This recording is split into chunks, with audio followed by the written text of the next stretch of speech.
श्रीगुरुवे नमः। वाञ्छाकल्पतरुभ्यश्च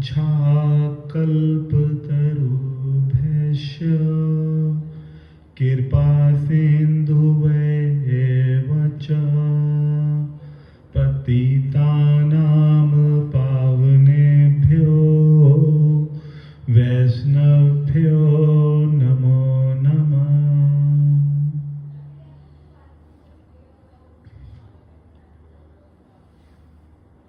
भजहु रे मन श्री नंदनंदन अभय चरणार विंद रे।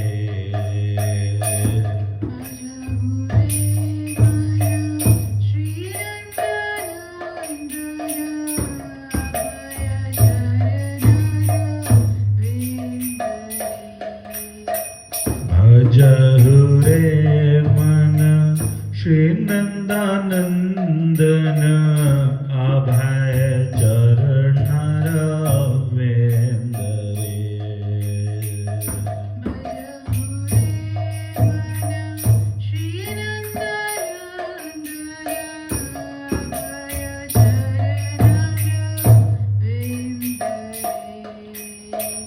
दुर्लभ मानव जन्म सत्संग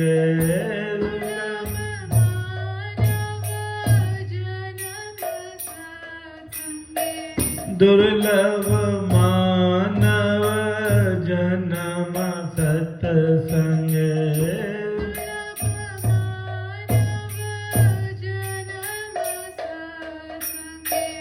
तार है भाव सिंधु रे।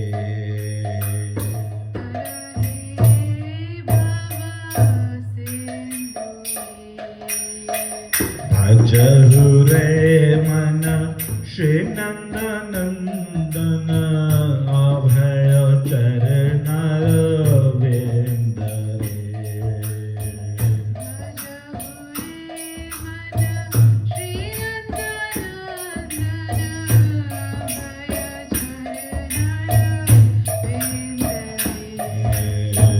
भजहु रे मन श्री नंदनंदन अभय चरणार विंद रे।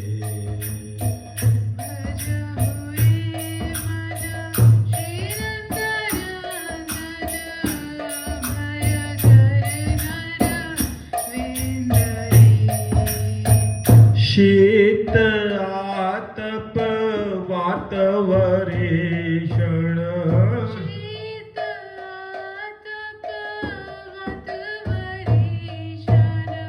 शीत आतप वातवरेषण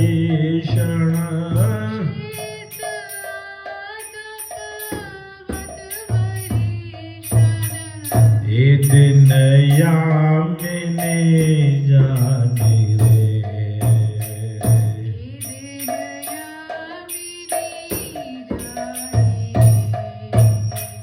विफल से बिनु कृपण दुर्जन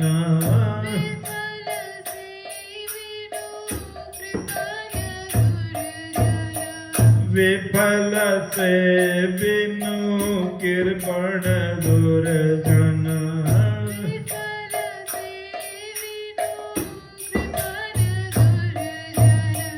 चपल सुख लग लागी रे।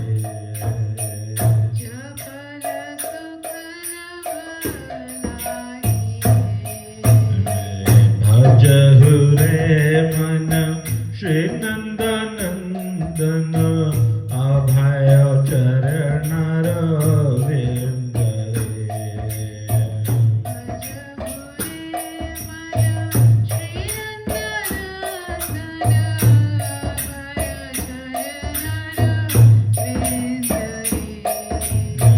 भजहु रे मन श्री नंदनंदन अभय चरणार विंद रे।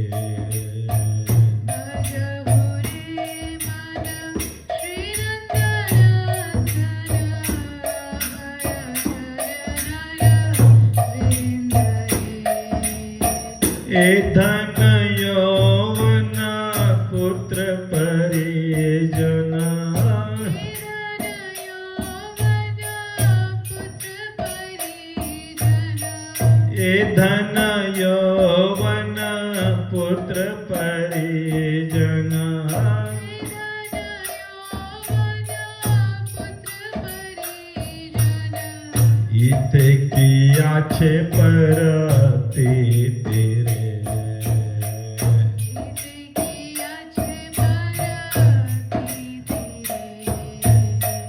कमल दल जल जीवन टलमल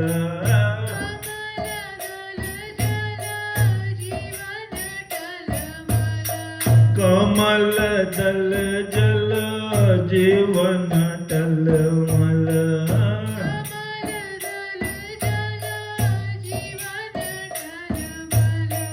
भजहु हरि पद नीति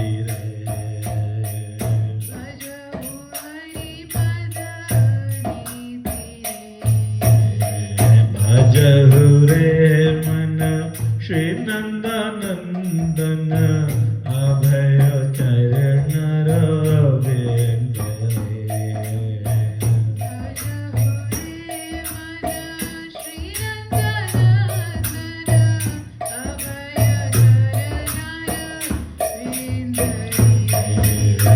भजहु रे मन श्री नंदनंदन अभय चरण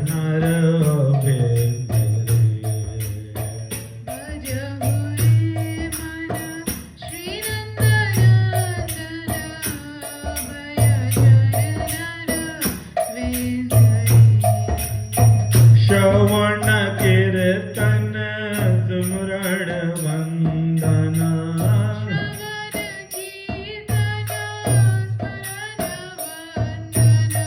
श्रवण कीर्तन सुमरण वंदना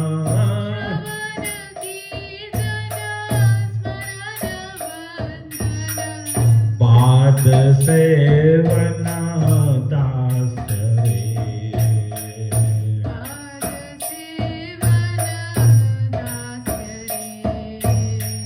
पूजना सखी जन आत्म निवेदना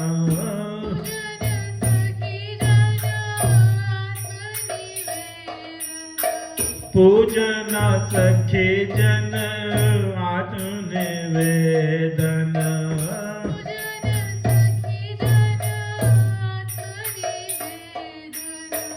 गोविंदा दास अभिलाष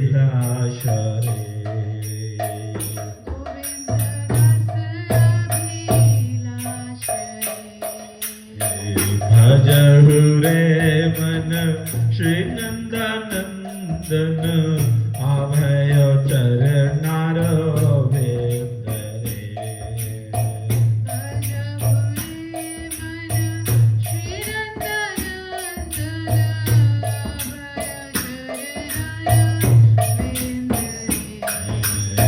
भजहु रे मन श्री नंदनंदन अभय चरण रविंद्रे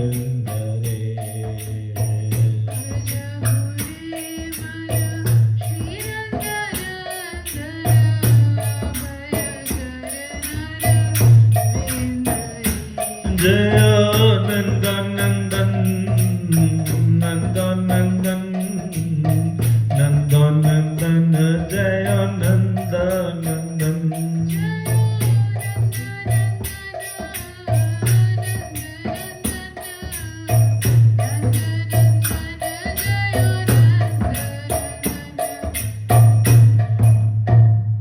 ये बंगला कीर्तन है और ऐसा भी लगता है कि शायद सुनने में तो अच्छा बहुत लगता है लेकिन समझ में इसके शब्द ना आए हों, तो मैं इसकी ब्रीफ में बहुत संक्षेप में एक छोटी सी व्याख्या कर देता हूँ। ऐसे फिर कभी इसकी एक लंबी व्याख्या भी होगी, बहुत बड़ी इसकी सुंदर व्याख्या है। अभी मैं बहुत संक्षेप में इसकी एक व्याख्या करता हूँ, उससे आपको इसका सारा छोटा समझ में आएगा कि भजहु रे मन श्री नंदनंदन अभय चरणारविंदरे।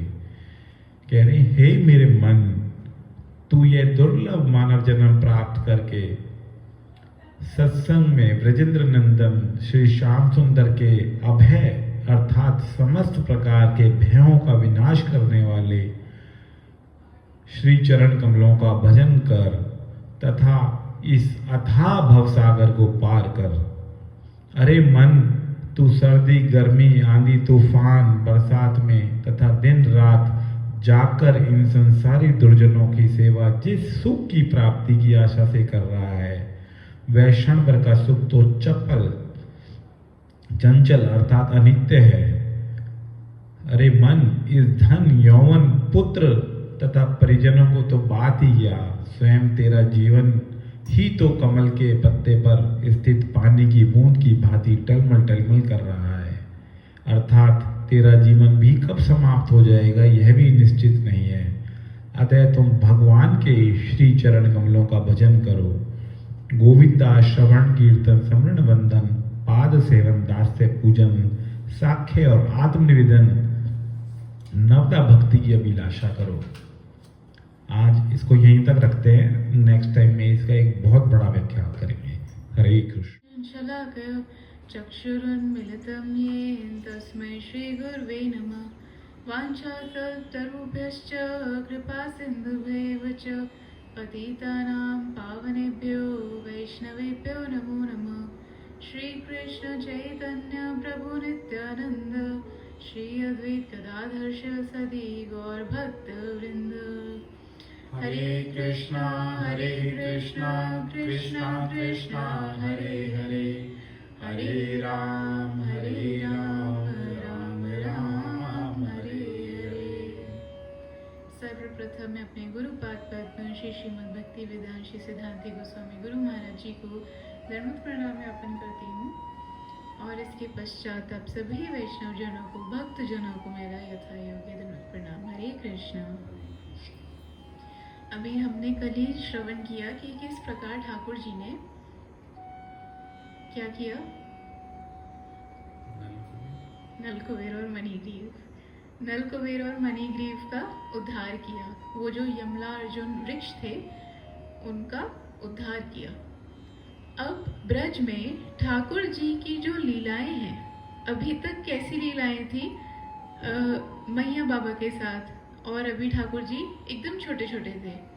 अब ठाकुर जी थोड़े से बड़े हुए हैं और बहुत इजीली, अभी तक तो थोड़ी तोतली भाषा में कम्युनिकेट करते थे, अब बहुत अच्छे से वार्ता कर सकते हैं और बड़ी ही सुंदर सुंदर, बड़ी ही मधुर मधुर लीलाएं ठाकुर जी ब्रज में कर रहे हैं, जिसका इस प्रकार भागवत जी में वर्णन आया। कृष्ण कभी किसी गोपी को देखते हैं तो कहते हैं, एक गोपी थोड़ी सी छाछ तो पिला दे। तो गोपी क्या कहती है, गोपी ठाकुर जी को कहती है कि ओ कन्हैया जरा ठुमका तो लगा दे। इस प्रकार की लीलाएं करते हैं कृष्ण गोपी से। अच्छा ये बताओ तो, क्या कृष्ण के घर में किसी प्रकार की कोई कमी है? 9 लाख गैया हैं कृष्ण के पास, 9 लाख। नंद बाबा व्रज के राजा हैं, तब भी उनके घर में किसी की कोई कमी नहीं है, कोई दूध मक्खन छाछ की कोई कमी नहीं है।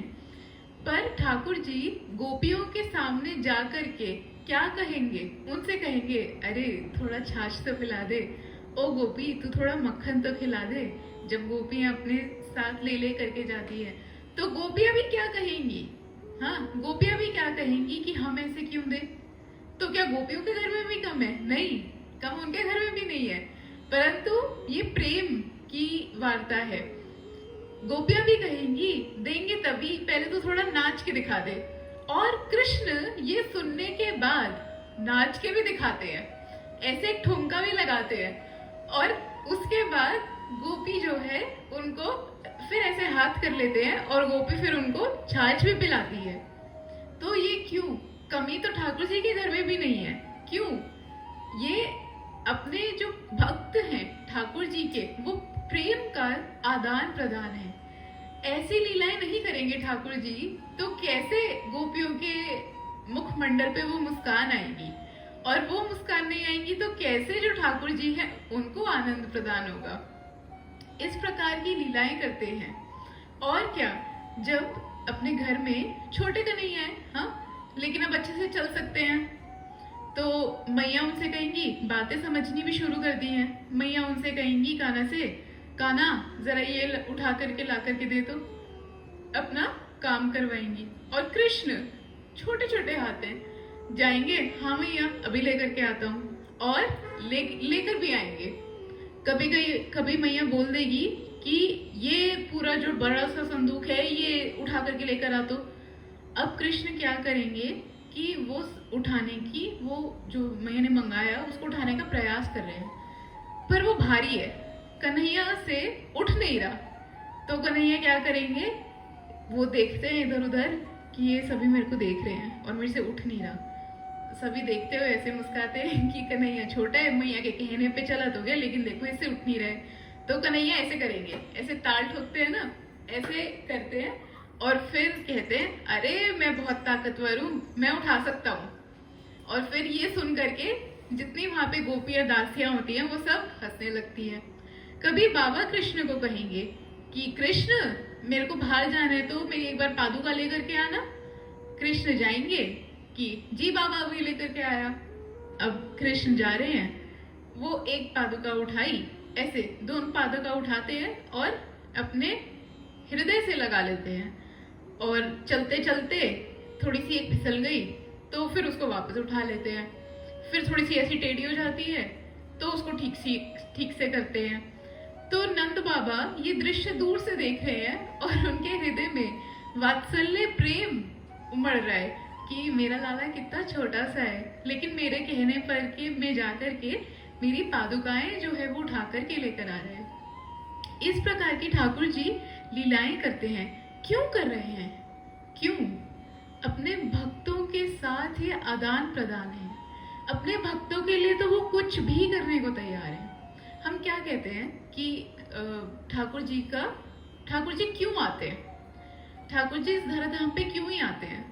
तो ठाकुर जी ने वो स्वयं बताया भागवत गीता के अंदर, क्या कि यदा यदा हि धर्मस्य ग्लानिर्भवति भारत अभ्युत्थानम् अधर्मस्य तदात्मानं सृजाम्यहम् साधु परित्राणाय साधूनां विनाशाय च दुष्कृतां धर्म संस्थापनार्थाय संभवामि युगे युगे। कि ठाकुर जी कह रहे हैं कि मैं दुष्टों का विनाश करने, साधु नाम का परित्राण करने, जितने साधु जन हैं उनका परित्राण करने, उनकी रक्षा करने के लिए मैं आता हूँ। ये तो हुआ एक कारण। ये हुआ जैसे कि बाहरी कारण। एक होता है अंदर का एक कारण विशेष, एक होता है जो बाहरी रूप से सबको बताने के लिए होता है और दिखलाने के लिए होता है। एक होता है जो एक विशेष कारण होता है जो सबको बतलाने के लिए नहीं होता, वो स्पेशल होता है, वो केवल कुछ ही लोगों के लिए होता है। तो क्या है? तो जो मुख्य कारण जो है, मुख्य कारण वो है कि अपने भक्तों को आनंद प्रदान करना, अपने भक्तों को आनंद प्रदान करना, जहां पे कोई सीमा ही ना रहे, कोई सीमा ही ना रहे। भगवान पहले भी तो आए हैं, राम अवतार में आए, परंतु क्या वहां पे मैया के साथ खेले हैं? क्या वहां पे बाबा की ऐसी सेवा की है? क्या वहां पे सखाओं के साथ ऐसे खेले हैं? क्या वहां पे जितनी उनकी दासियां हो, उनकी कोई ऐसी दासियां रही हो, क्या उनके साथ कभी ऐसा कोई मजाक किया हो या फिर उनके साथ कभी ऐसे किया हो? नहीं। क्या भगवान नरसिंह अवतार में भी आए, क्या वहां पे उन्होंने ऐसा कुछ किया?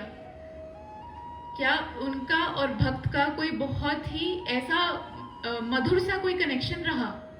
नहीं। भगवान तो पहले भी आए, उनके रूप में भी आए, वामन अवतार भी लिया, बलि महाराज जी के साथ जो उनकी वार्ता हुई वो सब भी किया, परंतु क्या वहां पे भी कुछ ऐसी मनोहारिणी लीलाएं हुई? नहीं हुई। भगवान स्वयं क्यों आए कि मैं खुद जाऊंगा? क्यों? अपने भक्तों के साथ उस प्रेम का आदान प्रदान करने, जहां पे कोई सीमा ना हो, कोई बंधन ना हो, अपने फुल पोटेंसी के साथ, पूर्ण शक्ति के साथ, पूर्ण स्वरूप में भगवान आते हैं। और क्यों आते हैं? अपने भक्तों को के हृदय में और वो प्रेम जो है उसको देने, और जो उनके हृदय में भक्ति है उसका आस्वादन करने, इसलिए भगवान आते हैं। और इसी प्रकार से भगवान जो है ब्रज में बड़ी ही सुंदर सुंदर लीलाएं करते हैं, बड़ी ही सुंदर सुंदर, जिनको देख करके समस्त ब्रजवासी जो हैं उनके मुखमंडल पे ऐसी मुस्कान आती है और कृष्ण को देख करके बस एकदम मोहित ही हो जाते हैं। ऐसी सुंदर लीलाएं करते हैं। एक बार व्रज में ऐसी ही एक आई फल बेचने वाली। फल बेचने वाली आई, सर पे उसने टोकरा ले रखा है, इतने सारे उसमें फल हैं और कहती है, दूर से चिल्लाती हुई आ रही है, फल ले लो फल, फल ले लो फल, बहुत अच्छे बहुत मीठे फल ले लो फल। कृष्ण ने दूर से ये ध्वनि उनके कान में पड़ गई कि फल बेचने वाली आई है। और कृष्ण ना सब कुछ जानते हैं, सब कुछ जानते हैं। वो ध्वनि उनके कान में पड़ी और पढ़ते ही वे समझ गए कि ये जो है कोई साधारण नहीं है। इसके हृदय में मेरे लिए प्रेम है, करुणा है, सिंपल है, हाँ, और मेरे लिए इसके हृदय में प्रेम है। कन्हैया बड़े खुश होकर के कि मैं आज फल लूंगा, बड़े खुश होकर के गए बाहर। और जो ही इस फल बेचने वाली ने कृष्ण के दर्शन किए, ओहो, वो तो बिल्कुल ऐसी हो गई मंत्रमुग्ध जैसे हो जाते हैं कि उनका कृष्ण का सुंदर रूप देखते ही उसमें खो गई, बिल्कुल खो गई। और सोच रही है, आहा कितना सुंदर बालक है, ओहो कितना सुंदर बालक है। इच्छा कर रही है कि एक बार ये मेरी गोद में बैठ जाए, ऐसी उनकी इच्छा की। और उनको देख करके इतनी सुंदर स्माइल पास की ये फल बेचने वाली ने कन्हैया को, और कन्हैया ने देखा तो कन्हैया भी क्या करते हैं, रेसिप्रोकेट करते हैं। जिस भाव में आप भजोगे कन्हैया को, कन्हैया भी उसी भाव में रेसिप्रोकेट करते हैं। कन्हैया भी उसको देख करके मुस्कुरा रहे हैं। अब वो जब उसने देखा कि ये तो मुस्कुराए, वो फल बेचने वाली ने कहा, इधर आ लाला, इधर आ। कृष्ण गए, छोटे से कृष्ण है, कृष्ण गए।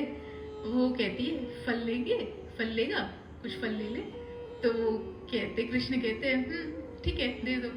वो फल वाली अपने टोकरे में से फल निकाले और कृष्ण के ऐसे हाथ में, कृष्ण ने यूं हाथ कर लिए और उसमें रखे जाए, रखे जाए, रखे जाए। और कृष्ण को इतने सारे फल दे दिए, कृष्ण से संभल भी नहीं रहे। कृष्ण ने यूं पकड़े हुए हैं, कोई ऐसे फंसा रखा है, कोई ऐसे फंसा रखा है, और फंसा फंसा करके अपने पूरे हाथ में ऐसे पूरे भर लिए उन्होंने फल। और फिर उनको कहते हैं कि अच्छा रुक रुक, अभी रुक। तो कृष्ण कहते हैं कि अभी तुम रुको यहाँ पे, मैं भी तुम्हारे लिए कुछ लेकर के आऊंगा। पहले क्या था, बार्टर सिस्टम चलता था कि आप कुछ भी लोगे उसके बदले कोई गेहूं देता था, ऐसे एक्सचेंज करते थे, है ना। तो कृष्ण कहते हैं कि मैं ना ऐसे खाली कुछ लेता नहीं हूँ, मैंने भी सीखा है अपने मैया बाबा से, मैंने देखा है वो कुछ भी लेते हैं तो वो गेहूं जो है वो देते हैं उसको। तो रुक यहीं, मैं भी आता हूँ। कृष्ण गए, भागे भागे अंदर गए, उन्होंने फल सारे रखे वहां पे और बोरी में से गेहूं की एक मुट्ठी ऐसे भर ली। गेहूं की मुट्ठी भरी और वो कन्हैया के छोटे छोटे से तो हाथ है, कितने ही तो मुट्ठी में उनके वो गेहूं आए होंगे, कितने 20-25 दाने, 30 दाने आ गए होंगे ऐसे भरी। उसमें भी यूं मुट्ठी थोड़ी ढीली थी और वो छोटे छोटे हाथों में से कन्हैया के कोई दाना यहाँ से निकल के गिर रहा है, कोई यहाँ से निकल के गिर रहा है, और वो गिरते गिरते गेहूं आ रहे हैं। जब तक वो बाहर पहुंचे तब तक हाथ में केवल 3 दाने गेहूं के बच गए, जिसको देख करके वो कृष्ण कहते हैं, ये ले, मैं भी लेकर के आया हूँ। और वो जो फल बेचने वाली थी वो एकदम से हंसी कि ये क्या लेकर के आए हैं ये कन्हैया, सिर्फ 3 दाने, चलो ठीक है कोई बात नहीं। वो फिर फल बेचने वाली कहती है कि लाला ये इसका तो कोई बात नहीं, तू क्या एक बार मेरी गोद में बैठेगा, एक बार। तो कृष्ण, उनकी भी इच्छा तो बड़ी थी, पर उन्होंने देखा पहले दाएं, फिर देखा बाएं, फिर देखा पीछे कि कोई देख ना ले, यशोदा मैया भी ना देख ले, डांट लगा देगी कि ऐसे किसी से बात क्यों की, अनजान से बात क्यों की, किसी की भी गोद में क्यों बैठ गया। कृष्ण ने फट से देखा और झट से गोदी में बैठे और फटाक से उठ गए, एक क्षण के लिए उसकी गोद में बैठे और उठ गए। और वो जो दाने थे वो उसकी टोकरी में डाल दिए। और ये फल बेचने वाली जो थी वो तो इसी में ही बड़ी प्रसन्न हो गई, बड़ी प्रसन्न हो गई और मुस्कुराती हुई आगे फिर चलने लगी। फल ले लो फल, फल ले लो फल। अब जैसे ही थोड़ी आगे बढ़ी, वो देख रही है कि अरे ये टोकरी एकदम से इतनी भारी कैसे हो गई? अभी तो इतने फल दिए वहां पे, अभी तो हल्की हो गई थी, इतना फल दिया, ये वापस इतनी भारी कैसे हो गई? उससे चला ना जाए, समझ नहीं आ रहा कि क्या हो गया, इतनी भारी हो गई। वो उतारती है और नीचे रखती है। नीचे रखने के साथ साथ ही वो देखती है कि उसकी टोकरी पूरी की पूरी भरी पड़ी है, हीरे से, जवाहरात से, सोने से, चांदी से, मोतियों से। ऊपर तक उसकी जो टोकरी है वो एकदम भरी पड़ी, एकदम भरी पड़ी। और ये देखते ही तो उसके नेत्रों में जो अश्रु आ गए, जो अश्रु आए। कहती है कि आज ये क्या हो गया, आज ये क्या हो गया? मैंने तो केवल फल दिए थे थोड़े से, बदले में ये क्या? ये सब नहीं चाहिए मुझको, ये सब नहीं चाहिए। कह करके वो टोकरी को वहीं फेंक देती है, वहीं फेंक देती है। और बस उसके बाद तो क्या उसका हो जाता है, एकदम पगली सी हो जाती है सोचते हुए कृष्ण के बारे में। कहती है कि ये सब मुझे नहीं चाहिए, मेरे को केवल कृष्ण चाहिए। और उसके बाद क्या कह रही है? इससे पहले तो कहती थी कि फल ले लो फल, अब कह रही है कृष्ण ले लो, दामोदर ले लो, मदन मोहन ले लो। इस प्रकार से वो कहने लगी और कहती चली गई। यहाँ पे देखो क्या सीख मिलती है।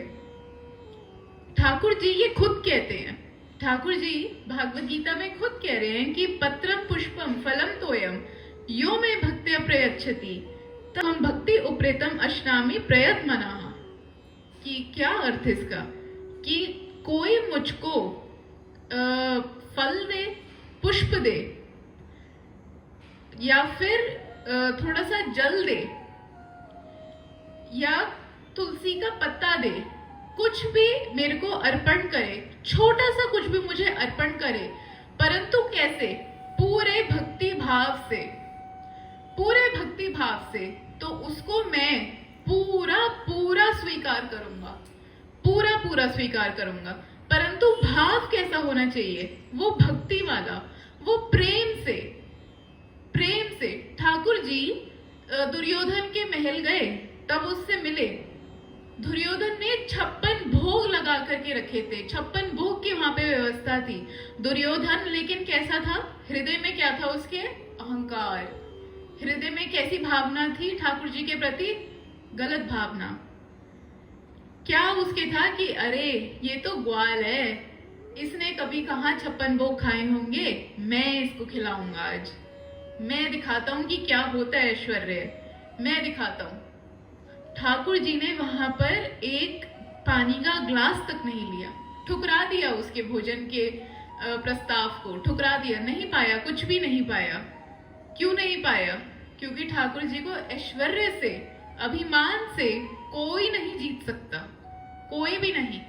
आप बनवा लो, बड़े बड़े मंदिर बनवा लो, अगर हृदय में अभिमान है ना कि मैंने बनवाया, फिर तो अगर आपने बनवा भी दिया तो आप ये लगा लो कि वो ठाकुर जी तक पहुंचा नहीं, वो विफल है, वो जीरो है, उसका कुछ नहीं हो सकता।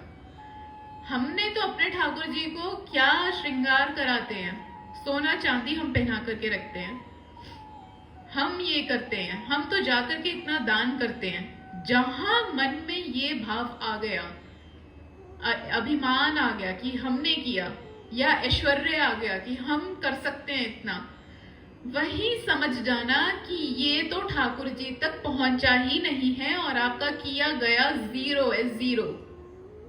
ये आपका जो किया हुआ है ये आपके अच्छे कर्मों में भी काउंट नहीं होगा, जो कि आपको स्वर्ग लेके जा सके, उसमें तक काउंट नहीं होगा। ठाकुर जी तक पहुंचने की तो बात ही छोड़ो, अगर हृदय में ये वाली भावना आ गई तो। दूसरी ओर क्या? दूसरी ओर वो विदुरानी, विदुर और विदुरानी, जब उन्हें पता था कि ठाकुर जी यहाँ आएंगे, कृष्ण यहाँ आएंगे, तो विदुरानी के हृदय में तो तब से ऐसा मन हो गया कि क्या कृष्ण हमारे घर एक बार आ सकते हैं, एक बार आ सकते हैं, उनको कुछ थोड़ा सा भोजन कराने की बहुत इच्छा है। विदुर जी से कहती हैं कि देखो आप तो जाओगे वहां पे उनके महल में, उनकी राज सभा में, आप जा करके एक बार निमंत्रण दे सकते हैं कृष्ण को कि वो आ जाएं एक बार के लिए, छोटा सा है, केवल 5 मिनट के लिए सही, एक बार आ जाएंगे। लेकिन विदुर जी उन्हें मना कर देते हैं, अरे अरे तुम कैसी बातें कर रही हो, मैं उन्हें कैसे बुलाऊंगा, मैं उनको बुला ही नहीं सकता, और इनकेस अगर मैंने उन्हें बुला भी दिया तो हम कहाँ बिठाएंगे उन्हें, हम क्या खिलाएंगे उन्हें, हमारे पास तो कोई व्यवस्था ही नहीं है। तो बस विदुरानी जो है अपना मन थोड़ा सा मार करके रह गई। परंतु कृष्ण कृष्ण तो सब जानते हैं ना, कृष्ण सब जानते हैं, अंतर्यामी है, उनको पहले का, अभी का, आने वाले का सब कुछ पता है। गोविंदम आदि पुरुषम तम हम भजामी, कृष्ण आदि पुरुष है, स्टार्टिंग से लेकर के वो थे, वो हैं, वो रहेंगे। उन्हें हर एक वस्तु का पता है, हर एक जीव के हृदय में क्या चल रहा है वो पता है। और वहीं से, और प्रेम की बात जहां होती है ना, वहां तो उनके कान वैसे ही 2 गुने और ऊपर खड़े हो जाते हैं।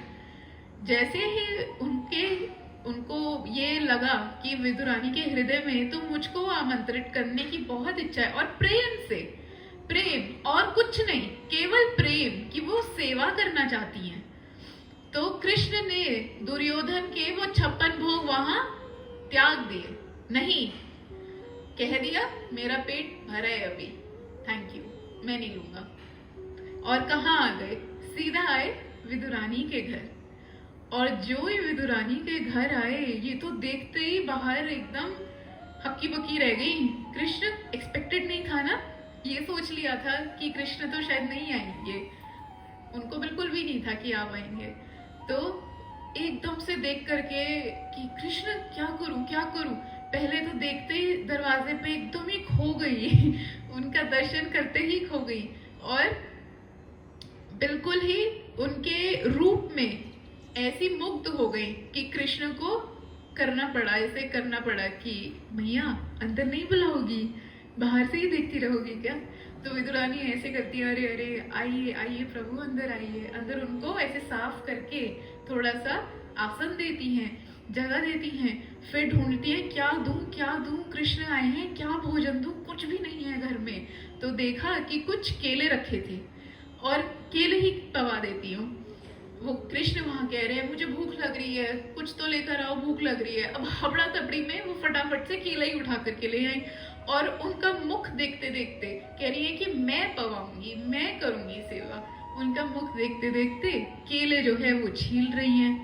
केले छील करके केले के छिलके उस पत्तल में रख रही हैं ठाकुर जी के आगे, और वो जो केले की गिरी, जो पल्प होता है, जो फ्रूट एक्चुअल है, उसको लेकर के खिड़की से यूं बाहर डाल रही हैं। केले छील छील करके दे रही है और वो गिरी बाहर डाल रही है। और कृष्ण एक सेकंड के लिए भी कृष्ण ने ऐसे नहीं किया कि अरे मैया क्या कर रही हो, छिलका दे रही हो, केला खिला दो। नहीं, कृष्ण क्या कर रहे हैं, उस केले के छिलके का आस्वादन कर रहे हैं, उसको उठा उठा करके बड़े ही आनंद से, पूरे प्रेम के साथ उस केले के छिलके का आस्वादन कर रहे हैं। अगर हम किसी के घर जाए ना और हमको वो भोजन परोसे, केले के छिलके की तो बात ही दूर रही, दाल में नमक कम ज्यादा भी हो जाता है तो भी बोल देते हैं कि आज ना थोड़ा सा दाल में नमक कम है, रोटी ना थोड़ी सी ज्यादा सेक दी, अरे गरम गरम वाली लाओ, एकदम ऊपर से घी लगी हुई, थोड़ी करारी करके लेकर आओ, अरे भाई मिर्च लग गई, पानी तो लेकर आओ, जल्दी पानी लेकर के आओ। ये हमारी दशा है। और हमारे प्रभु कैसे, ये हमारी दशा है जिनके पास कुछ भी नहीं है, हमारे पास कुछ भी नहीं है। अगर हमारे पास कुछ है भी तो वो भी भगवान का ही दिया गया है। अरे हमारे पास अपनी तो हवा तक नहीं है सांस लेने के लिए, वो भी हमने भगवान से उधार ले रखी है, तो और की तो बात ही छोड़ो। और जो हमारे प्रभु हैं, जिनका सब कुछ है, जिनका सब कुछ है, वो क्या कर रहे हैं, उस प्रेम का आस्वादन कर रहे हैं, उस प्रेम से वो छिलकों का आस्वादन कर रहे हैं। दुर्योधन ने ना पीछे पीछे भेजा था अपने एक दूत को कि तुम ना ये कृष्ण के पीछे पीछे जाओ, देखो तो जरा ये जाता कहाँ है, भूख तो लगी होगी इसे, जाएगा कहाँ ये, देखो तो जरा। वो दूत जाता है, देखता है कि ये तो विदुरानी के घर पहुंचा है, समाचार भेजता है कि कृष्ण विदुरानी के घर है। तो दुर्योधन सोचता है कि अरे वहाँ खिला ही क्या रहे होंगे, उनके घर में तो कुछ है ही नहीं, 2 रोटी खाने को नहीं है, वहाँ क्या खिलाएंगे वो कृष्ण को। मेरे यहाँ पे मैंने क्या सज्जित करके सोने की थाल में मैं उसको भोजन पवा रहा था, उसको ठुकरा करके वहां गया, क्या खा रहा होगा वहां। तो वहां जब उस दूत ने देखा कि बाहर वो केले की जो गिरी है वो बाहर आ रही है खिड़की से, तो वो समाचार भेजते, कहते हैं कि महाराज वहां तो खाने का इतना कुछ है, इतनी व्यवस्था है, इतनी व्यवस्था है कि एक्स्ट्रा तो खिड़की से बाहर फेंका जा रहा है जो केले की जो गिरी है वो खिड़की से बाहर आ रही है, लगता है यहाँ तो बहुत माल है। तो इस प्रकार ठाकुर जी यहाँ पे क्या हमको शिक्षा दे रहे हैं कि प्रेम से अगर तुम उनको केवल जल भी अर्पण करोगे जिसमें कोई पैसा नहीं लगता, केवल एक तुलसी का पत्ता भी अर्पण करोगे जिसमें कोई पैसा नहीं लगता, एक फूल उनको अर्पण कर दोगे जिसमें कोई पैसा नहीं लग रहा, किसी बगीचे से आप कोई भी एक फूल तोड़ के लेकर के उनको दे सकते हो, कोई पैसा नहीं लगेगा इसमें। और क्या, पत्रम पुष्पम फलम तोयम, कोई फल वो आप उनको अर्पण कर सकते हो जिसमें कोई बहुत बड़ा ऊंचा दाम नहीं लगेगा, छोटे मोटे आ सकते हैं, केला लेकर के अर्पण करोगे, लेकिन भक्ति से प्रेम से वो कह रहे हैं कि मुझे सोना चांदी तुम्हारा नहीं चाहिए, मुझे तुम्हारा ऐश्वर्य नहीं चाहिए, मुझे केवल तुम्हारा प्रेम चाहिए, केवल प्रेम।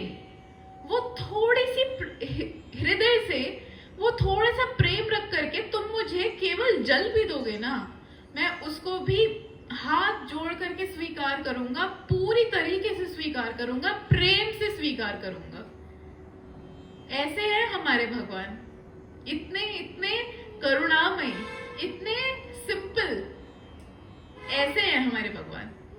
और हम करें भी क्यों सब कुछ अर्पण, क्यों करें? तो उसके लिए भी एक श्लोक आया भगवत गीता में, यत करोषि यदश्नसि यजुओषि ददासि यत पश्यसि कौन्तेय तत् कुरुष्वा मत अर्पणम। कह रहे हैं कृष्ण खुद से कि तुम जो भी करो, तुम जो भी यज्ञ करो, कोई तपस्या करो, कोई कुछ खाओ, कुछ भी कार्य करो, वो मेरे को अर्पण करो, वो पहले मुझको अर्पण करो। क्यों अर्पण करें? एक छोटा सा उदाहरण, मान लो अगर कोई स्त्री है, उसने बड़ा ही सुंदर श्रृंगार किया, बड़ा ही सुंदर श्रृंगार किया, और अब वो श्रृंगार करने के बाद बहुत सुंदर लग रही है, वो खुद को मिरर में देखे तो जो मिरर में उसकी रिफ्लेक्शन होगी वो भी सुंदर दिखेगी या बदसूरत दिखेगी? सुंदर ही दिखेगी। अगर कोई स्त्री, उसका मुखमंडल बहुत सुंदर लग रहा है, वो खुद को एक आईने में देखे, शीशे में देखे, तो जो रिफ्लेक्शन वो देख रही है वो भी तो सुंदर ही होगा।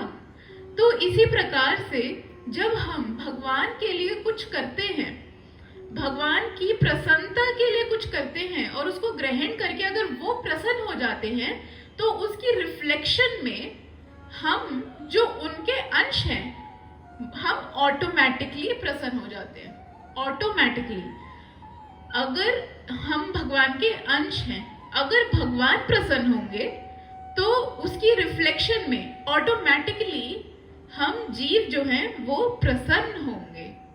इस प्रकार से यहाँ पे शिक्षा मिलती है। और देखो, ठाकुर जी ने वो फल बेचने वाली की टोकरी पूरी हीरे जवाहरात से भर दी। इससे क्या पता चलता है कि ठाकुर जी भौतिक लाभ और आध्यात्मिक लाभ दोनों देने में समर्थ हैं। वो आपको भौतिक भी, यानी कि मटीरियलिस्टिक भी सब कुछ दे सकते हैं, मटीरियलिस्टिक वैल्यूएबल चीजें, लग्जरी, वो भी दे सकते हैं।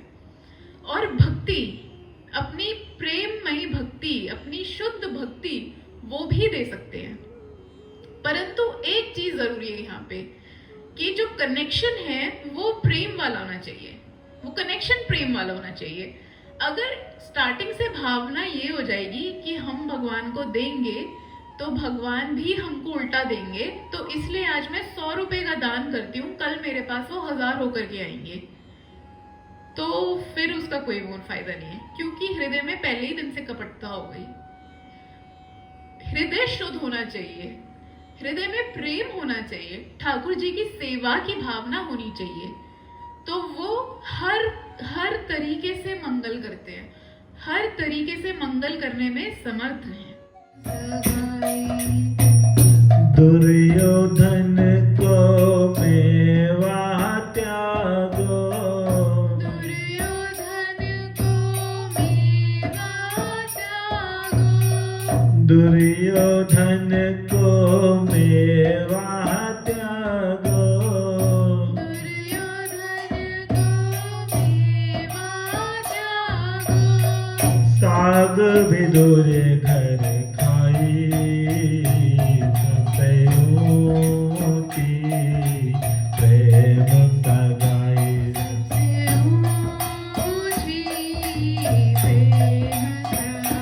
सबसे ऊंची प्रेम सगाई,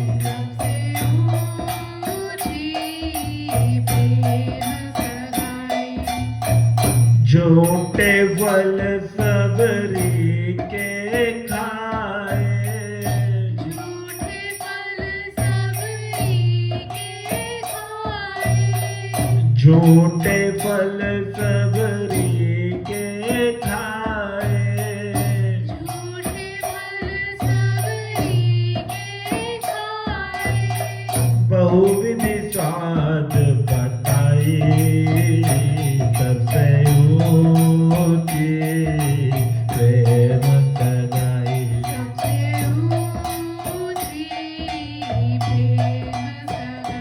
सबसे ऊंची प्रेम सगाई,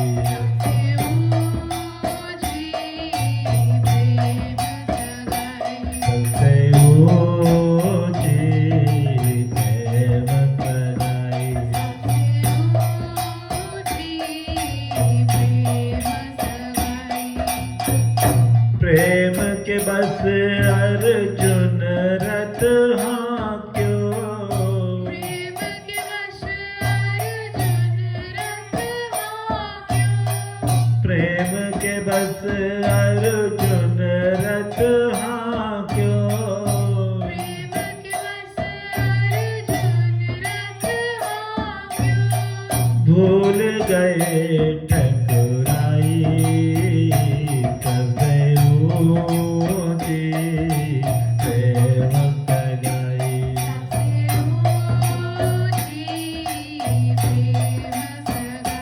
सबसे ऊंची प्रेम सगाई,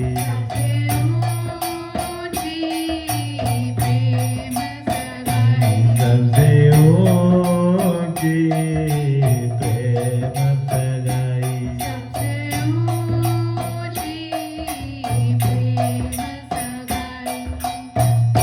ऐसी प्रीत बड़ी वृंदावन, ऐसी प्रीत बड़ी वृंदावन, ऐसी प्रीत बड़ी वृंदावन, ऐसी प्रीत बड़ी वृंदावन, गोपिन नाच नचाई, सबसे ऊंची प्रेम सगाई,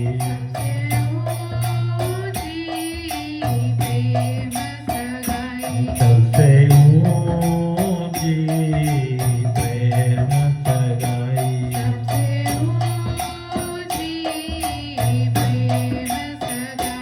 सबसे ऊंची प्रेम सगाई,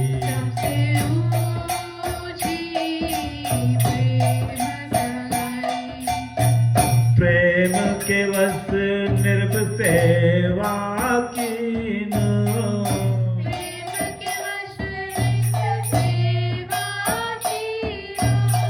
प्रेम के वश निर्भ सेवा कीनी,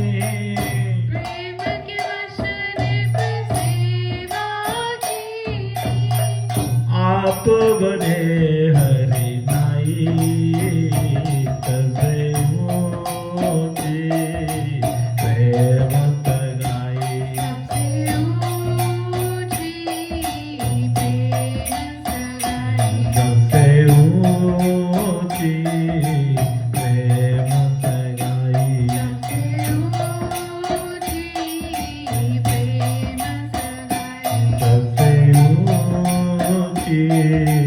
प्रेम सगाई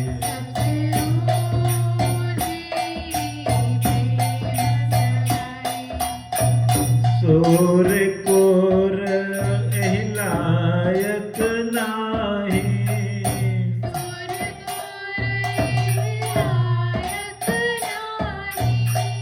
सूर्य कोर एहि लायक नाही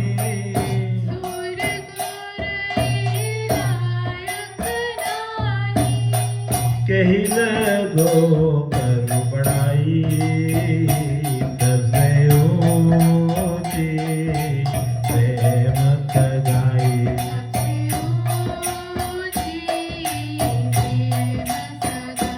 सबसे ऊंची प्रेम सगाई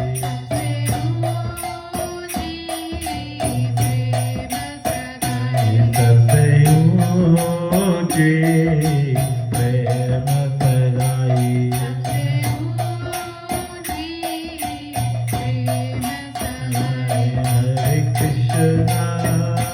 हरे कृष्णा कृष्णा कृष्णा हरे हरे हरे राम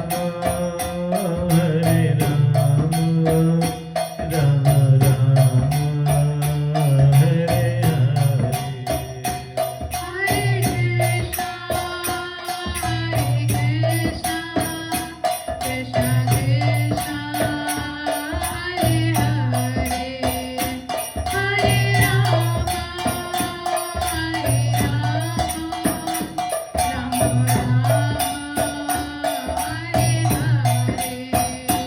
जय राधा गोपीनाथ राधा गोपीनाथ राधा गोपीनाथ जय राधा गोपीनाथ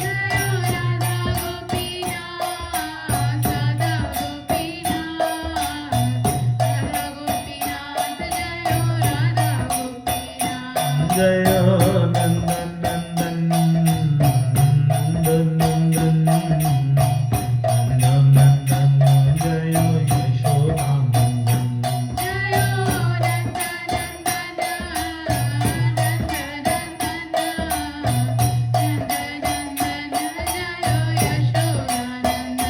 जय सीता राम लक्ष्मण हनुमान सीता राम लक्ष्मण हनुमान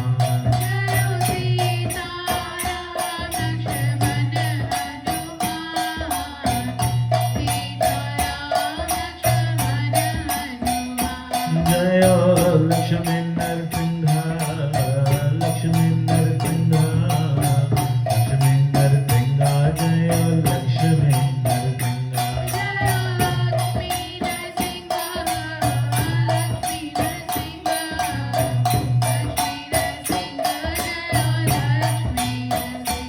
जय जगन्नाथ बलदेव सुभद्रा जगन्नाथ बलदेव सुभद्रा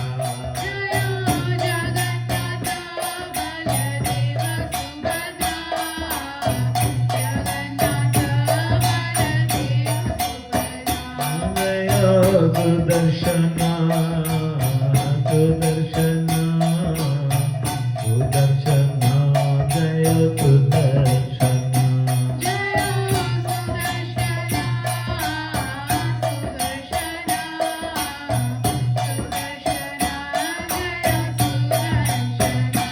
जय गौरनिताय गौरनिताय गौरनिताय जय गौरनिताय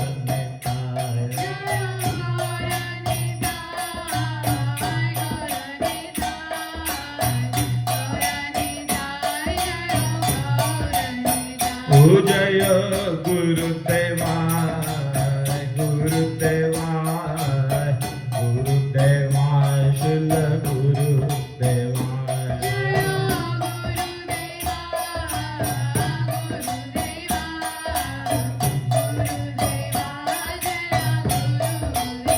गुरु परंपरा परंपरा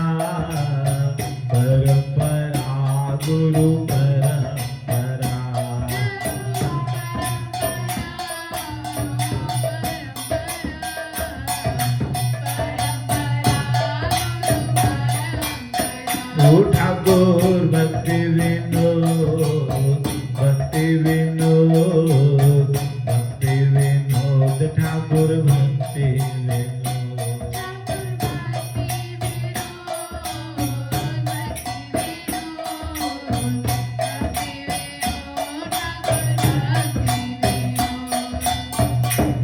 युग धर्म हरि नाम संकीर्तन की जय।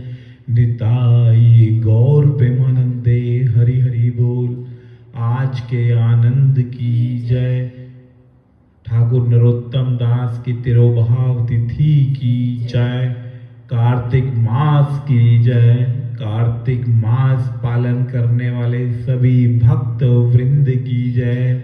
महाप्रसाद की जय।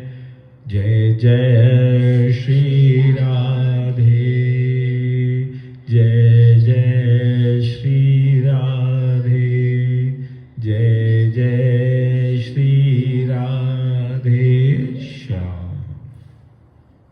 बाद ये जो गोपगण हैं, बड़े गोपगण, इन लोगों की एक मीटिंग बैठी और ये सोच रहे हैं कि गोकुल में बहुत ही ज्यादा उत्पात हो रहा है आजकल, बहुत उत्पात हो रहा है। कभी कोई वो राक्षसी पूतना आई, वो तो नारायण की कृपा है कि हमारा लाला बच गया।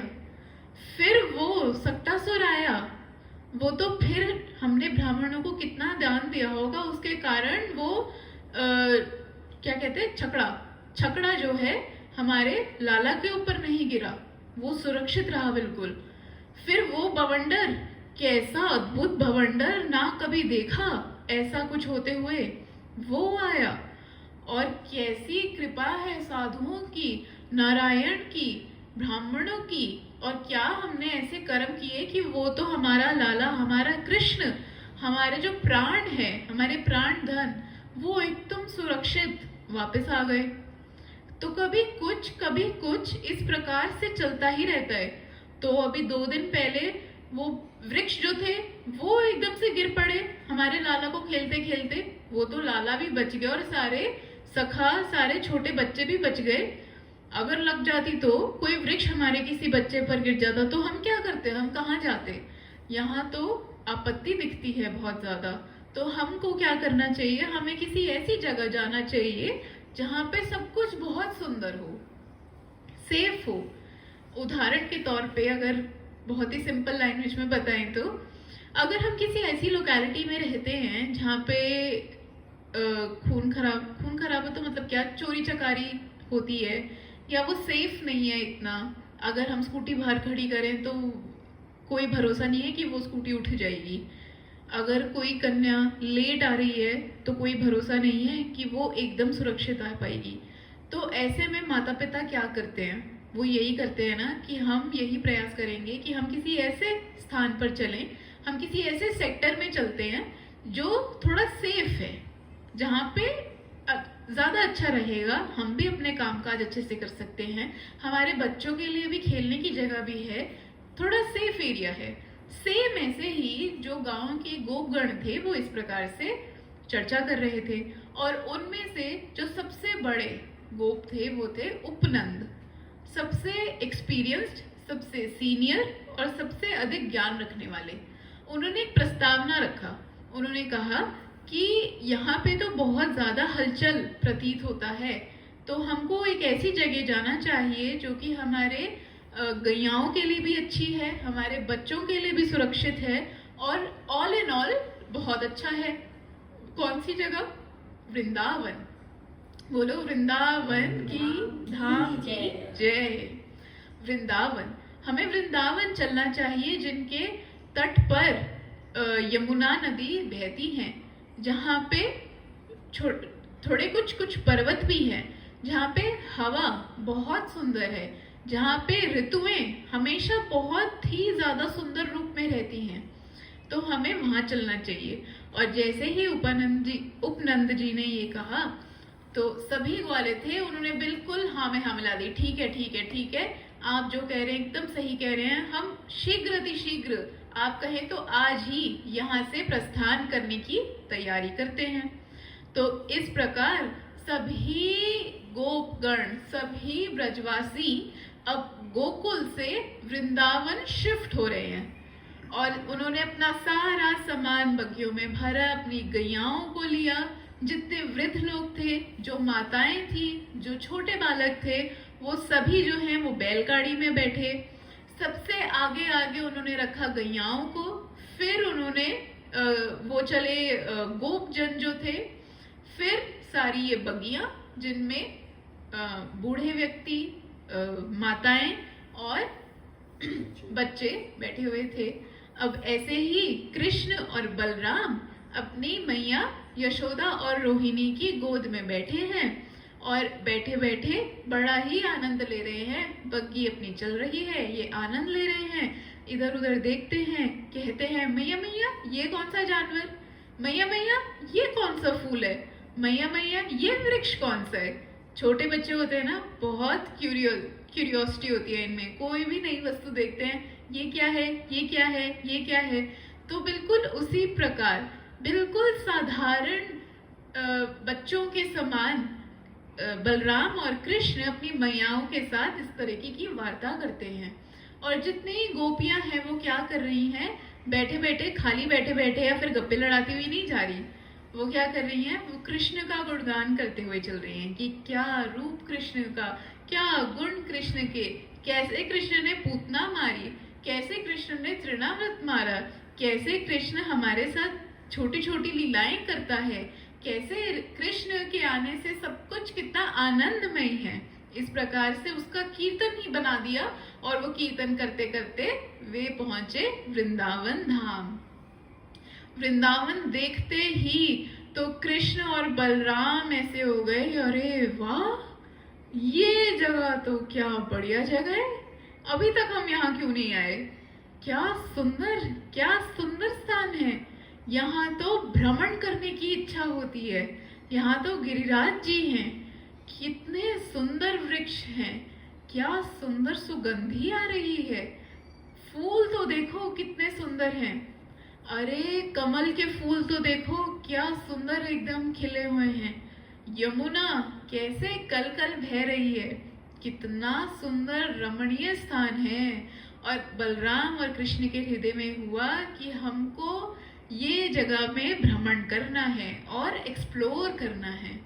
तो जब ये थोड़े से सेटल हो गए वृंदावन में, कृष्ण बलराम गए मैया और बाबा के निकट और कहते हैं हमको ना कल से गौचारण करने जाना है। बाबा कहते हैं अच्छा, एकदम आश्चर्यचकित हो गए, पहले तो ये क्या हो रहा है, कहते हैं अच्छा तुम अभी ज्यादा छोटे नहीं हो गौचारण करने के लिए, नहीं नहीं नहीं हमको जाना है, हमको जाना है। तो बाबा ने कहा अच्छा रुको, मैं मैया से पूछूंगा तब तुमको बताऊंगा। बाबा गए यशोदा मैया से वार्ता करने और कृष्ण को पता था कि अगर मैया ने ना बोल दी या कुछ गड़बड़ हो गई तो हमारा पता तो कट जाएगा। कृष्ण वहीं दरवाजे पे कान लगा करके खड़े हो गए सुनने के लिए कि वार्ता क्या चल रही है। नंद बाबा यशोदा मैया को बता रहे हैं कि अरे ये कृष्ण और बलराम कह रहे हैं कि गौचारण पे जाएंगे। यशोदा मैया सुनते ही, हैं गौचारण पे जाएंगे? बिल्कुल नहीं, बिल्कुल नहीं, अरे इतने छोटे छोटे बालक हैं, वन में ऐसे कैसे भेज दे हम, नहीं कोई आसान बात है, नहीं नहीं जाना। और जो कृष्ण ने सुना कि मैया ने नहीं कह दिया, कृष्ण तो दरवाजा खोल के एकदम अंदर आए, क्यों मैया क्यों नहीं, आप हर बात को मना कर देती हो, हमको जाना है, हम जाना है, हमको जाना है, प्लीज हमें जाना है। इस प्रकार से बात करने लगे। मैया कहती है कि नहीं तुमको नहीं जाना, तुम अभी बहुत छोटे हो। तो कृष्ण अब यहाँ पे मनाने की कोशिश कर रहे हैं मैया को, कह रहे हैं नहीं मैया, अरे सब अच्छा है वहाँ पे, हम इतने भी छोटे नहीं हैं, अब हम कर सकते हैं, अगर आपको ज्यादा ही परवाह है तो हमारे साथ बड़े गोप भी तो हैं और दाऊ भैया भी तो मेरे साथ हैं, क्या इसमें घबराने वाली बात है। मैया कहती है नहीं कोई संकट आ गया तो तुम कैसे करोगे, नहीं मैया ऐसी कोई बात नहीं आएगी, हम चरा सकते हैं, हम कर सकते हैं, हमें जाने दो। कन्हैया बिल्कुल लड़ गए कि नहीं हम जाएंगे जाएंगे जाएंगे, हम जाएंगे। तो नंद बाबा कहते हैं अच्छा ठीक है जाओ, लेकिन कैसे स्टार्ट करो, वो बछड़ों से स्टार्ट करो, गैया तो भी इतनी बड़ी बड़ी, तुम इतने छोटे छोटे, कैसे चराओगे तुम, बछड़ों से करो, अपने साइज वालों से करो वो भी, तो बछड़े लेकर के जाना। मैया कहती है, सोच रही है ये बाबा ने हाँ तो कर दिया, लेकिन हृदय जो है वो मान ही नहीं रहा कि कैसे मेरा छोटा सा तो लाला है, अभी भी मेरा स्तनपान करता है, मैं कैसे इसको वन में भेज दूं, कैसे करूं, क्या करूं। तो फिर कृष्ण को कहती हैं कि अच्छा नहीं मानेगा, पक्का जाना ही है, पक्का फाइनल है, जाना है। कहते हैं हाँ हाँ जाना है, जाना है, जाना है, जाएंगे जाएंगे, कल से जाएंगे। तो मैया कहती है अच्छा ला अपना पैर तो दिखा। क्यों क्यों मैया, जूते बनवा देती हूँ ना, अब तू जाएगा वन में तो वहां पे कितने कीट वो पत्थर वत्थर होंगे, कहीं पे कोई कंकड़ होंगे, कोई नुकीले ऐसे वृक्ष होंगे, क्या कांटे कांटे होंगे, क्या लग गई तो तुमको तो सिर्फ यहाँ लगेगी, हमको तो हृदय में लग जाएगी, तो तुम्हारे लिए जूते बनवा देती हूँ। कृष्ण ने साफ मना कर दिया, नहीं नहीं पहनूंगा। मैया कहती क्यों? तो कृष्ण कहते हैं कि अगर आपको मुझे पहनाने ही है, अगर आपको मुझे पादुकाएं देनी ही है, तो पहले मेरी सारी गैयाओं को पादुका दो, मेरी सारी गैयाओं को दो। कितनी गैया? 9 लाख गैया। एक गैया के कितने पैर? 4 पैर। सोच लो, इतने बनवा सकती हो तो ठीक है, सभी गैयों को पहना दोगी, ठीक है तो मैं भी पहन लूंगा। यशोदा मैया अपना माथा पकड़ लेती है कि हे भगवान क्या करूं मैं इसका, क्या करूं। कृष्ण कह रहे हैं, कृष्ण का अपनी गैयाओं के प्रति इतना प्रेम है, इतना प्रेम है। कृष्ण कह रहे हैं कि जैसे मेरी गैयाएं जाएंगी मैं भी वैसे ही जाऊंगा। वो नंगे पैर चलती हैं व्रज में, मैं भी नंगे पैर ही चलूंगा। और गैयाओं ने ये सुन लिया और गैयाओं के हृदय में कृष्ण के लिए इतना प्रेम उमड़ आया, इतना प्रेम उमड़ आया। गैया कह रही है कि कृष्ण हमारा कितना ध्यान रखते हैं, कितना हमसे प्रेम करते हैं, हम भी उनकी सेवा करना चाहेंगी, हम भी करेंगी।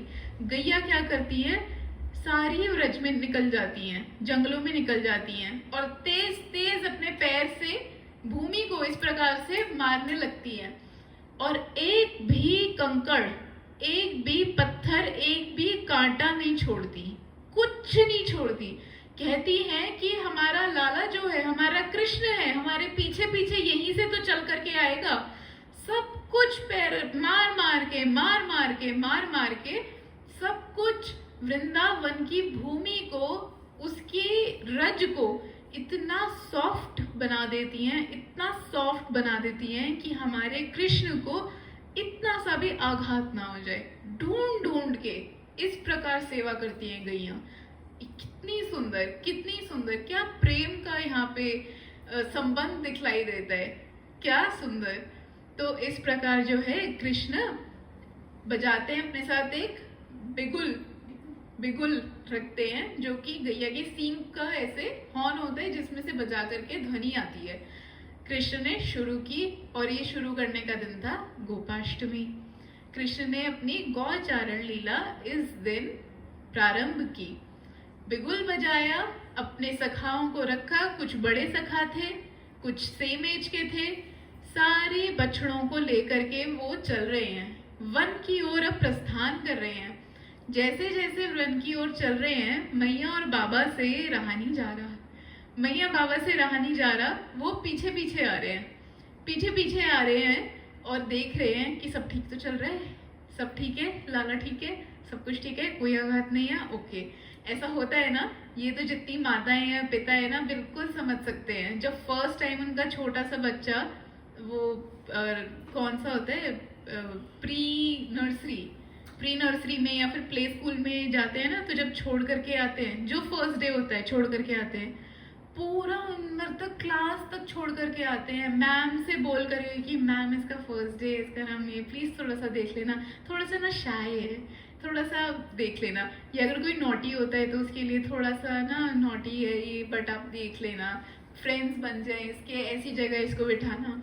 और फिर वहां से जाने का भी उनका मन नहीं करता है, बिल्कुल जाने का मन नहीं करता है, देखते रहेंगे कि ठीक तो है, ऐसे साइड से देखेंगे, बैठ गया, बातें करने लग गया, जाए, वो मैम को ही बोलना पड़ता है, अरे भाई सब ठीक है अब आप जाओ। तो ऐसे ही नंद बाबा और यशोदा मैया का हृदय मान ही नहीं रहा है। अब कृष्ण पीछे देख करके कह रहे हैं वापस जाओ, यहाँ पे अगर आप मेरे साथ रहोगे तो मेरी बेइज्जती हो जाएगी, सारे सखा फिर मेरे को चढ़ाएंगे, देखना किसी और सखा का क्या है, कोई माता पिता आए कोई साथ में, नहीं आया, आप आ रहे हो। तो वो कहते हैं कि अरे कृष्ण हम सिर्फ आज आ रहे हैं, कल से तुम कर लेना। कृष्ण कहते हैं नहीं, आप कल आना, आज रहने दो, आज आप वापस जाओ। तो इस प्रकार से कह करके कृष्ण यशोदा मैया और नंद बाबा को वापस भेज देते हैं। अब वे चले वन की ओर। जब वन की ओर चल रहे हैं तो आज वृंदावन इतना प्रसन्न है, इतना प्रसन्न है कि ठाकुर जी अपने महल से निकल करके हमारे वन में आए। आज कृष्ण स्वयं पधारे हैं, अपनी गैयाओं को गौचारण कराने आए हैं। वृक्ष सोच रहे हैं सारे मैं क्या करूं, मैं क्या करूं। सारी पत्तियों को और वर्धित कर दिया, उन पे जो पुष्प लग रहे थे उनको और बढ़ा दिया, जो फल लग रहे थे अपनी टहनियों को ऐसे नीचे कर दिया कि अगर कृष्ण का मन कर गया, थोड़ा सा कुछ उन्हें भूख लग गई तो वो ऐसे ही तोड़ लें, उन्हें ज्यादा कुछ प्रयास ना करना पड़े। पूरे फल से लद गए, फल से लद के नीचे नीचे तक आने लगे। जो हवा वायु कैसी हो गई, कृष्ण आज निकले हैं, मैं भी सेवा करूंगी। एकदम शीतल शीतल शीतल बहने लगी और वो जो वहां पे कमल के पुष्प खिले थे उनकी सुगंधी साथ में लेकर के बहने लगी कि जब कृष्ण सूंघेंगे तो उनको आनंद प्रदान हो। फिर क्या, जो सूर्य है, सूर्य कहता है कि आज प्रभु बाहर निकले हैं गौचारण करने, मैं भी सेवा करूंगा। सूर्य बिल्कुल एकदम अपनी ब्राइट होकर के कृष्ण की सेवा करते हैं कि बहुत सुंदर वो उनको सनलाइट देते हैं। फिर बादल कहते हैं कि सूर्य इतनी अच्छी सेवा कर रहे हैं, हमको भी सेवा करनी है। बादल क्या करते हैं, बीच बीच में जब सूर्य अपने उसमें होते हैं पूर्ण रूप में, तो बादल बीच बीच में आ जाते हैं और छाया देते हैं। कहते हैं कि सूर्य ज्यादा तपाओ मत, थोड़ी सी छाया दे देते हैं हम थोड़ी देर के लिए कृष्ण को, ऐसे सेवा करते हैं। फिर सूर्य आता है, अब बहुत हो गया, मेरे को भी सेवा करनी है, तो फिर से वो बादल साइड हो जाते हैं और फिर सूर्य आते हैं। अब इतने में पक्षी सोचते हैं कि सूर्य तो अपनी सेवा कर रहा है, थोड़ी सेवा हमको भी करनी है। बहुत प्रसन्न है आज सभी, बहुत प्रसन्न है कि हमको भी भगवान की सेवा करनी है। कैसे सेवा करें, कैसे करें?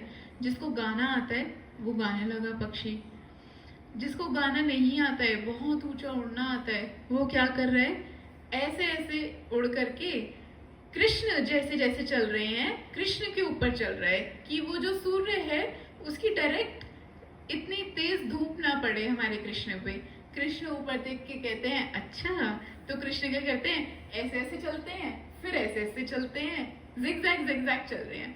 तो वो जो पंछी है वो भी ऊपर फिर ऐसे ऐसे चल रहे हैं और ऐसे ऐसे चल रहे हैं। तो इस प्रकार से वन के जितने भी जीव हैं, जितने भी जंतु हैं, जितने भी जानवर हैं, पशु हैं, पक्षी हैं, सभी आज ठाकुर जी की सेवा करने के लिए एकदम तत्पर खड़े हैं कि हम ठाकुर जी की सेवा करेंगे, हमारे भगवान आ जाए हैं, हम उनकी सेवा करेंगे। और ये नित्य प्रति का नियम था। जब ठाकुर जी अपने गौचारण करके वापस आते थे तो ये सारे वृंदावन के जानवर, पशु पक्षी, सभी वृक्ष ऐसे देखते रहते थे और आखिर तक छोड़ने आते थे। वो जो वन का एक बॉर्डर होता है वहां तक छोड़ने आते थे और पूरी रात भर प्रतीक्षा करते थे कि अगली सुबह कब होगी और प्रभु अब फिर कब आएंगे। और जब कृष्ण वापस घर आते हैं तो अब जो यशोदा मैया हैं वो बहुत प्रसन्न होती हैं, बहुत प्रसन्न होती हैं और कृष्ण की को दीप लेकर के ऐसे पूरा ऊपर से नीचे तक उनको दिखाती हैं, देखती हैं कि सब कुछ ठीक तो है, कन्हैया को कहीं कोई खरोच तो नहीं आई, कहीं कुछ गलती से लगा तो नहीं। कन्हैया को अंदर लेकर के आती हैं, भोजन इत्यादि कराती हैं, अपने पास रखती हैं पूरी रात। और बस उनका मन नहीं करता कि सुबह ये जाए, बस नहीं जाए, वो सुबह ना हो। वहां पे वृंदावन में वन के अंदर सभी को लगता है कि ये रात कब खत्म होगी और इधर ये यशोदा मैया को लगता है कि ये सुबह कभी ना हो। तो इस प्रकार से ये लीला होती है कि जब कृष्ण घर में होते हैं तो बाहर प्रतीक्षा, और जब कृष्ण बाहर होते हैं तो घर में उनकी प्रतीक्षा।